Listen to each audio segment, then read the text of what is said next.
श्री गणेशाय नमः। श्री जानकी वल्लभो विजयते।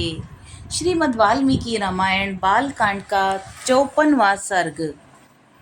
विश्वामित्र जी का वशिष्ठ जी की गऊ को बलपूर्वक लेके जाना और गऊ का दुखी होकर वशिष्ठ जी से इसका कारण पूछना और उनकी आज्ञा से शक, यवन और पहव आदि वीरों की सृष्टि करके उनके द्वारा विश्वामित्र जी की सेना का संहार करना।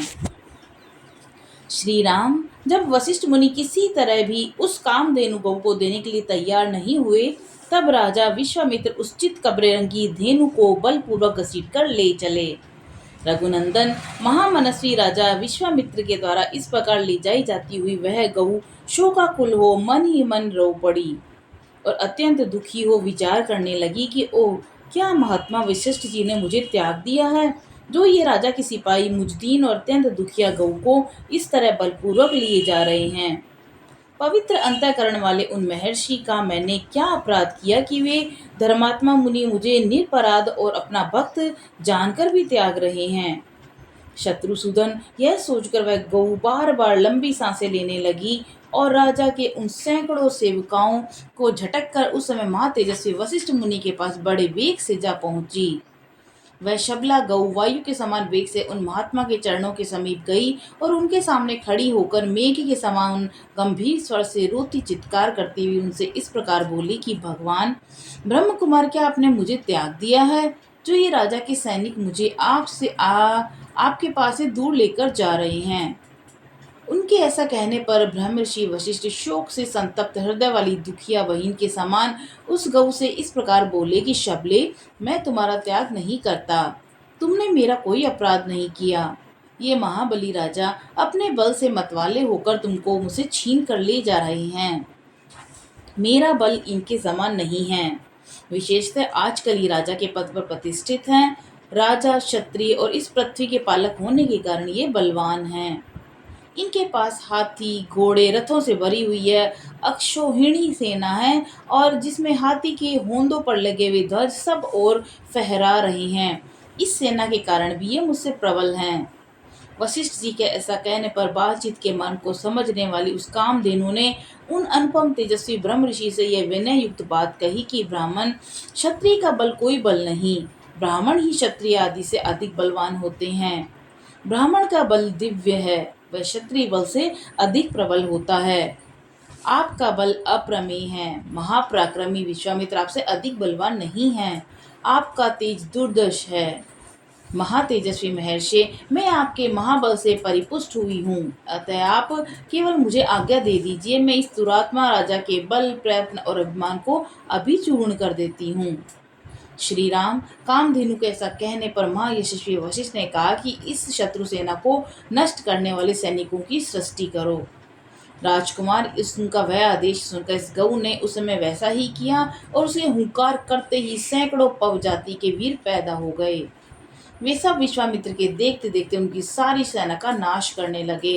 इससे राजा विश्वामित्र को बड़ा क्रोध आया और वे रोष से आंखें फाड़ फाड़ कर देखने लगे।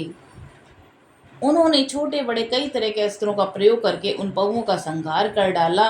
विश्वामित्र द्वारा उन सैकड़ों पवों को पीड़ित और नष्ट हुआ देख उस समय उस शबला गऊ ने पुनः यवन मिश्रित शक जाति के भयंकर वीरों को उत्पन्न किया और उन यवन मिश्रित शकों से वहां की सारी पृथ्वी भर गई। वे वीर महापराक्रमी तेजस्वी थे। उनके शरीर की कांति सुवर्ण और केसर के समान थी। वे सुनहरे वस्त्रों से अपने शरीर को ढके हुए थे। उन्होंने हाथों में तीखे खड़ग और पटिश ले रखे थे। प्रज्वलित अग्नि के समान उद्भासित होने वाले उन वीरों ने विश्वामित्र की सारी सेना को भस्म करना आरंभ किया। तब महातेजस्वी विश्वामित्र ने उन पर बहुत से अस्त्र छोड़े और उन अस्त्रों की चोट खाकर वे यवन, कंबोज और बर्बर जाति के योद्धा व्याकुल हो उठे। इस प्रकार श्री वाल्मीकि निर्मित आर्ष रामायण आदि काव्य के बाल कांड में 54वां सर्ग पूरा हुआ। 55वां सर्ग। अपने 100 पुत्रों और सारी सेना के नष्ट हो जाने पर विश्वामित्र का तपस्या करके महादेव जी से दिव्यास्त्र पाना और उनका वशिष्ठ के आश्रम पर प्रयोग करना एवं वशिष्ठ जी का ब्रह्मदंड लेकर उनके सामने खड़ा होना। विश्वामित्र के अस्त्रों से घायल होकर उन्हें व्याकुल हुआ देख वशिष्ठ जी ने फिर आज्ञा दी कि कामधेनु अब योग बल से दूसरे सैनिकों की सृष्टि करो। तो उस गऊ ने फिर हुंकार भरा और उसके हुंकार से सूर्य के समान तेजस्वी कम्बोज उत्पन्न हुए और थन से शस्त्रधारी बर्बर प्रकट हुए। योनि देश के यवन और शक्र देश गोबर के स्थान से शक उत्पन्न हुए और रोम कूपों से मल्लेज, हीरीत और किरात प्रकट हुए। रघुनंदन उन सब वीरों ने पैदल, हाथी, घोड़े, रथ सहित विश्वामित्र की सारी सेना का तत्काल ही संहार कर डाला। महात्मा वशिष्ठ द्वारा अपनी सेना का संहार हुआ देख विश्वामित्र के 100 पुत्र अत्यंत क्रोध में भर गए और नाना प्रकार के अस्त्र शस्त्र लेकर जप करने वालों में श्रेष्ठ वशिष्ठ मुनि पर टूट पड़े। तब उन महर्षि ने हुंकार मात्र से उन सबको जलाकर भस्म कर डाला। महात्मा द्वारा वशिष्ठ द्वारा विश्वामित्र के वे सभी पुत्र 2 ही घड़ी में घोड़े, रथ, पैदल सैनिकों सहित जलाकर भस्म कर डाले गए।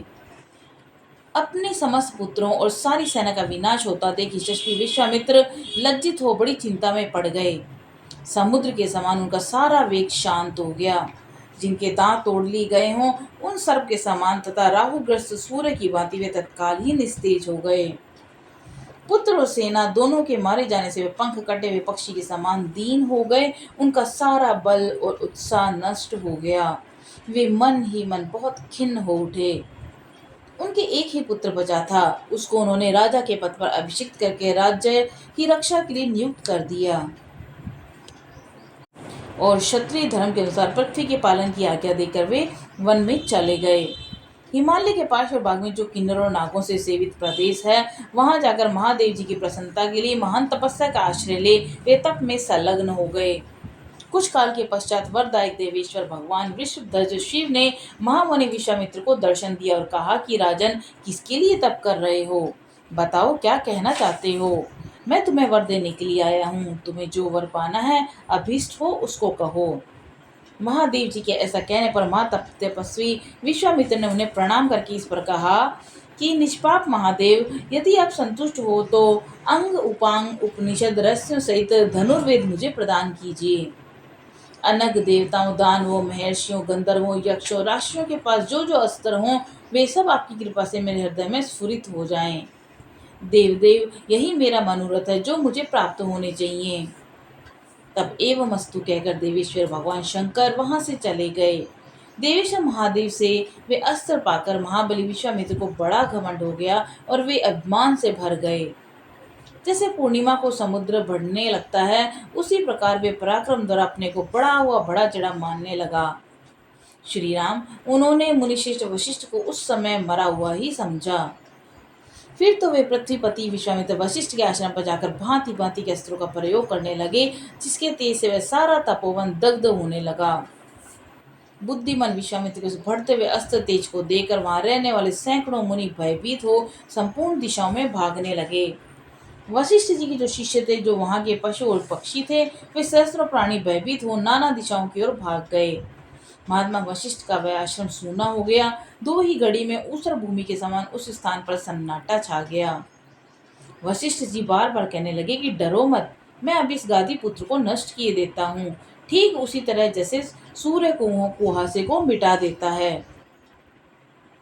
जपने वालों में श्रेष्ठ मातृ वशिष्ठ ऐसा कहकर उस समय विश्वामित्र से रोष पूर्वक बोले कि अरे, तूने चीरकाल से पाले पोसे तथा हरे भरे किए हुए इस आश्रम को नष्ट कर दिया, उजाड़ डाला, इसलिए तू दुराचारी विवेक शून्य है और इस पाप के कारण तू कुशल से नहीं रह सकता।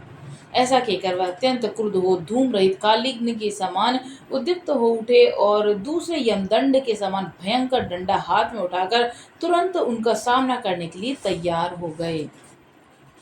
इस प्रकार वाल्मीकि निर्मित आश्रमण आदि काव्य के बालकांड में 55वां सर्ग पूरा हुआ।